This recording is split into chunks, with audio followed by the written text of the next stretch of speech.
কক্সবাজারে গিয়ে কাঁচা আমের বার্মিজ আচার কেউ খাননি এমন লোকের সংখ্যা খুব কমই আছে। আজকে সেই মজাদার আমের বার্মিজ আচারের রেসিপিটি শেয়ার করছি। Welcome to Sumana's kitchen. আচারটি তৈরি করতে আমার লাগবে এখানে 800 গ্রাম কাঁচা আম। আমগুলোকে খুব ভালোভাবে ধুয়ে খোসা ছাড়িয়ে তারপর স্লাইস করে কেটে নিয়েছি। এবার আমগুলোর মধ্যে 1 কাপ পরিমাণ চিনি অ্যাড করছি। এর সঙ্গে দিয়ে দেব 2 টেবিল চামচ পরিমাণ ভিনেগার।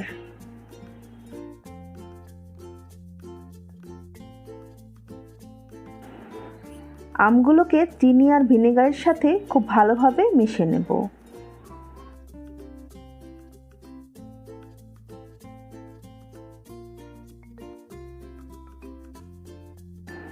এরপর ঢাকনা দিয়ে ঢেকে রেখে দেব 1 ঘন্টার জন্য। 1 ঘন্টা ঢেকে রাখার পর দেখুন চিনি গলে কি পরিমাণ পানি বের হয়েছে। এবার চিনি সমেত আমগুলোকে চুলার প্যানে দিয়ে দিচ্ছি।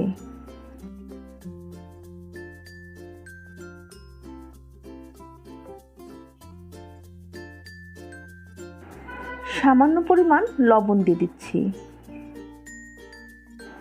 সামান্য পরিমাণ হলুদ গুঁড়া ও সামান্য পরিমাণ মরিচ গুঁড়া অ্যাড করছি রঙটা সুন্দর হওয়ার জন্য।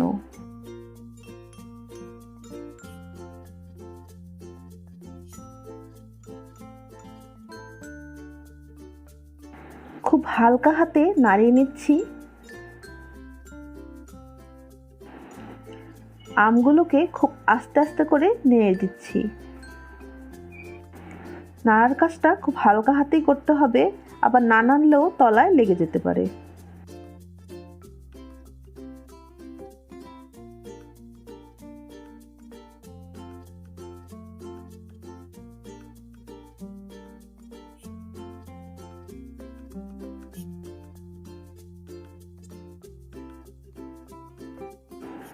আমগুলোর পানি প্রায় শুকিয়ে এসেছে। এবার 1 চামচ পরিমাণ চিলি ফ্লেক্স দিয়ে দিলাম। সাথে 1 চামচ পরিমাণ পাঁচফোড়ন ভেজে গুঁড়ো করে নিয়েছি, সেটা দিয়ে দিচ্ছি।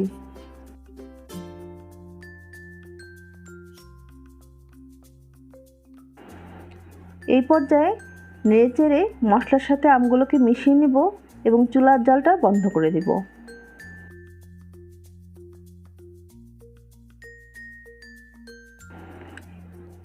দেখুন কেমন স্বচ্ছ হয়ে গেছে।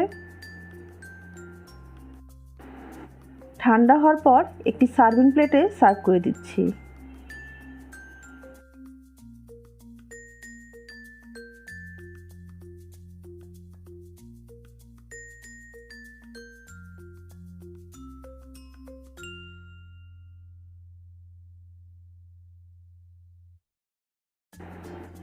উপর থেকে ছড়িয়ে দিচ্ছি পাঁচফোড়ন গুঁড়া।